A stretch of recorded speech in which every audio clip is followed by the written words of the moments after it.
Chapter 3 Parameswara. Mahapradhana Parameswara was panting by the time we had negotiated the winding steps down to the workshop under the armory. He stood leaning on the shoulders of his assistant, Rupaga, to catch his breath.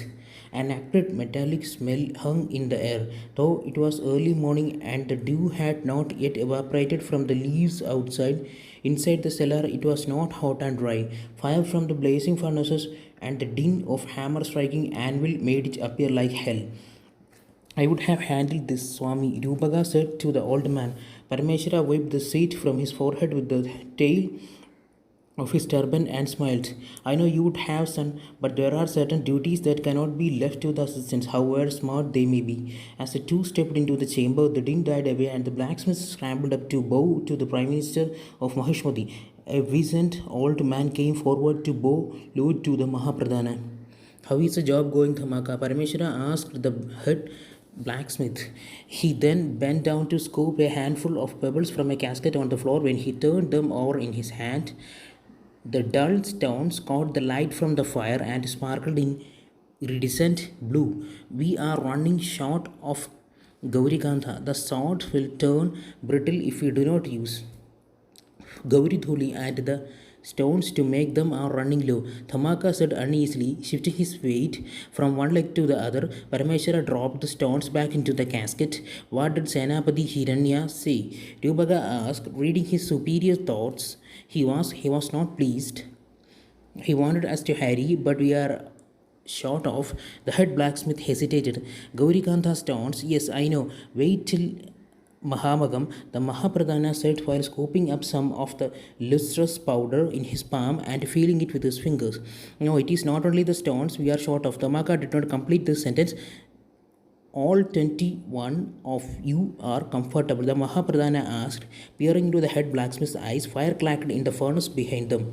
The heat was unbearable and the locksmith's bare body glistened with sweat. He looked at the Mahapradhana and his assistant and gave a reluctant nod. Yes, yes, Swami. Sir, there is a leak here and water seeps in often. One day we are going to drown in his hell, but no one seems to care. A young voice cried from behind. The Maka cried, hush, scoundrel. Do you realize who you are talking to? The young man glared at Damaka and looked up the roof. A drop of water splattered on his forehead. An iron bucket kept on the floor was collecting water that dripped down. The Mahapradhana turned laboriously towards a huge circular iron door in the roof. He stared at the leak, his forehead knitted into a frown. He don't have hands and he don't enough hands. And Damaka's words were cut off by the Mahapradhana's raised palm. He see to the Senapati's requirements are met. It is a matter of national security, the Mahapradhana said and he gestured to Rubaga that their visit was over.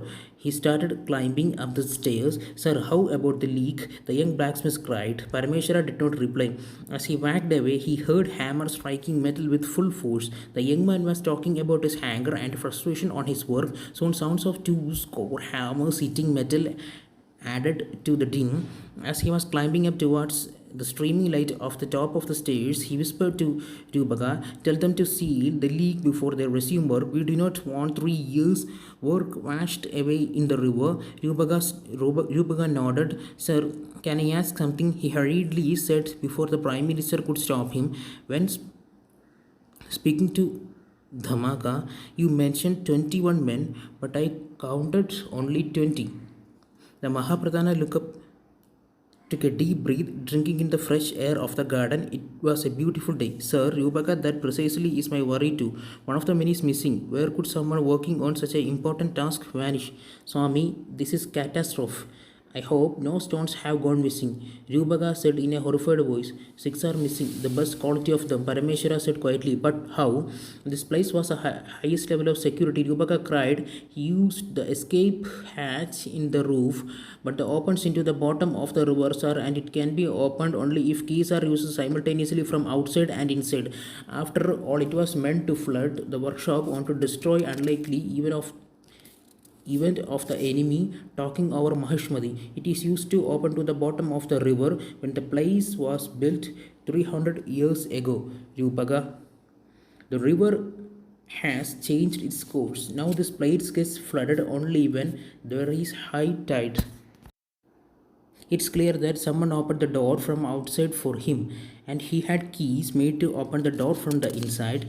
Such breach of security, Swami, I should have taken sufficient care to prevent this catastrophe. Rubaga said with his head bowed, we are a race that gains wisdom only after disaster strikes us. For us, security is an inconvenience. I am as much to blame as you to think that this happened at the flag end of my career, but for Maharaja's request, I would have retired long ago and have been enjoying life playing with my grandchildren. Mahapradhana Parameshwara sighed. Does Maharaja know? Rupaga asked. Noted. If you find the missing blacksmiths and the stones, then we can report to him. I do not want him to panic, Parameshwara said. Half a dozen Gaurikanta stones are missing, and one of the 21 blacksmiths who knows just what to do with them is gone. Sir, I am getting scared. So my son, but people are working on it, the Mahapradhana said, but his voice lacked confidence. He turned to Gauri Parvat and folded his hands in obeisance. Ma Gauri, preserve Mahishmati, he mumbled in prayer.